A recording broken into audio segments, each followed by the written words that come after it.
Hai semua, Natasha di sini. Hari ini kita akan mengenali Osiris Martinez, seorang ikon kecergasan terkenal dari Colombia. Berusia 36 tahun, dia ialah jurulatih kecergasan dan atlet yang berdedikasi dengan gaya hidup sihat.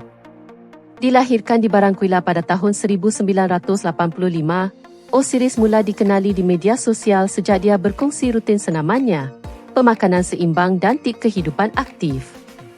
Sejak mula aktif dalam talian pada tahun 2014, jumlah pengikutnya kini melebihi 600,000 di Instagram. Dia bekerjasama dengan jenama terkenal seperti Bank Energy dari Amerika Syarikat. Latihannya intensif dan fokus, menunjukkan kesungguhan dan disiplin tinggi.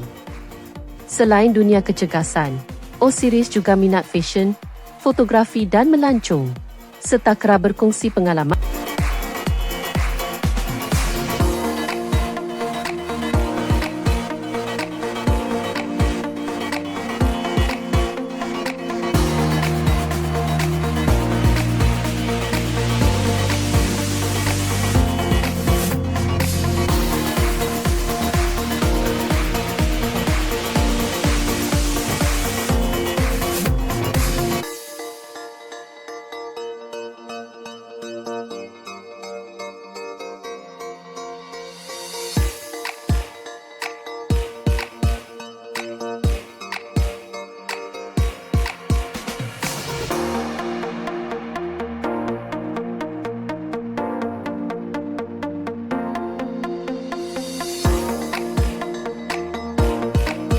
Hanya dengan peminat.